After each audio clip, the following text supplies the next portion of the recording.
but giving fake identities, like, I don't know, Pakistanis saying they're actually Afghans fleeing the Taliban. I think we've been had again.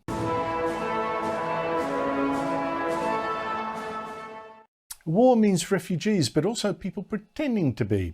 And I've just seen something about those 19,000 alleged refugees who came here illegally after the Rudd Labor government scrapped our border laws. Remember that? They're still here on temporary protection visas. And this Albanese Labor government has now changed the regulations as of today so they can all become permanent residents. But there's a hitch. To become a permanent resident, you really do have to prove you are who you say. And the government now admits that the Department of Home Affairs has identified numerous instances of suspected identity fraud. Numerous instances of people saying they're refugees, but giving fake identities, like, I don't know, Pakistanis saying they're actually Afghans fleeing the Taliban. I think we've been had again. Before we continue, we have a security problem here. Allow me to lower the umbrella of silence. Now relax. But so has Britain, opening its gates so wide that this is what you now see in London in response to strife in the Middle East, although you might have thought this was actually the Middle East itself. Boy, Patrick, London is different now. The Middle East and its conflicts seem to have come right to your doorstep, and I mean literally. Yeah, I mean, absolutely. Like you said, you could be forgiven for thinking that we are in the Middle East. I mean, we had an egregious sight, which is that our cenotaph, which is our memorial to the war dead outside Downing Street, had next to it a stage for pro-Palestinian protesters. If some of those people support Hamas, then they obviously support wiping Jews off the face of the earth. And right next to where we have the memorial for the people who fought against the Nazis, right outside Downing Street. You know, London looks as though it's fallen, Britain looks as though it's fallen, but it's not just Britain as well. In the last few days, we've had a stabbing in France, 6 French airports closed due to a bomb threat, a bloke riding around on a moped wearing bright orange carrying an AK-47 in Brussels like some kind of aggressive Islamist wacky racist. We've had Jewish primary schools here doused in red paint. You know, it is almost like some politicians decided to let a Trojan horse into a continent, isn't it?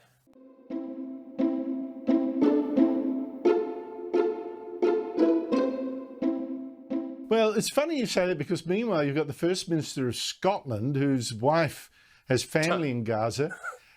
He's got this brilliant idea. Why doesn't Scotland take in lots more refugees from Gaza? Here he is.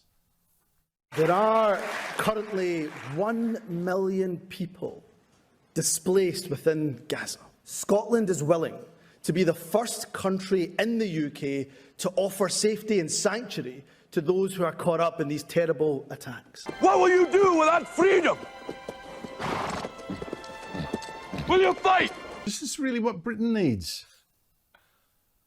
Well, no. And we should be taking our lead from the neighbouring Arab countries like Egypt, Jordan and Turkey, all of whom have come out and said they will refuse to take a single Gazan refugee. Now, they will claim, no doubt, that it's because they want people to preserve the Palestinian homeland. The reality is that they know that that particular part of the world is unfortunately riddled by a vile terrorist group called Hamas, and they do not want to allow that into their own countries.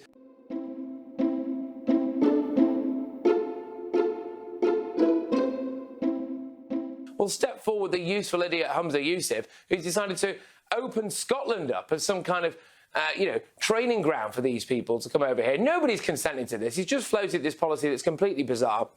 It is absolutely ludicrous. And how on earth could anybody look around at what's going on in the Channel at the moment, what's going on outside Downing Street, what's going on around Europe, and think that the solution to that is more of the same? Although when it comes to Humza Yousaf, he has in the past expressed his disdain for the amount of white people that there are in positions of power in Scotland.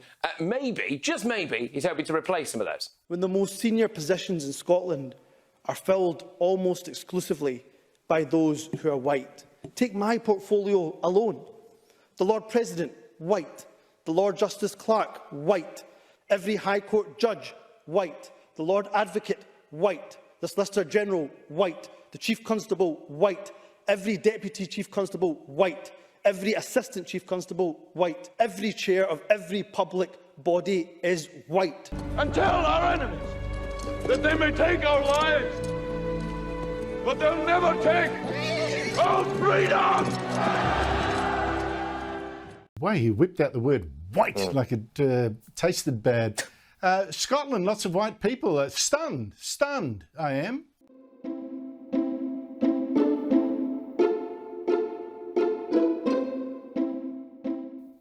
Yeah, absolutely. I mean, it's a majority white country, has been since pretty much the dawn of time.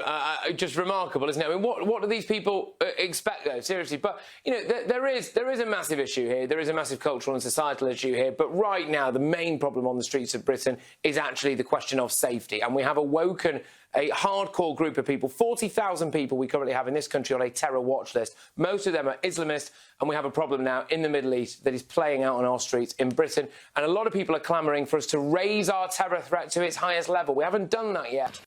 Is it because you're scared of Jews running riot in the streets? Is that what the terror level has been raised for? Yeah, Jehovah's Witnesses. Mostly, actually, Andrew, there is a real problem with them in the Mormon community.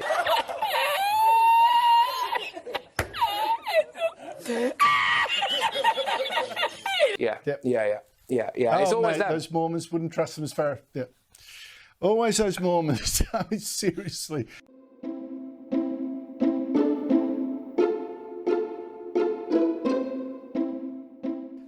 I mean, really, immigration is such an issue that we have to come to grips with. But for so long, discussion has been so censored. You run a risk, don't you?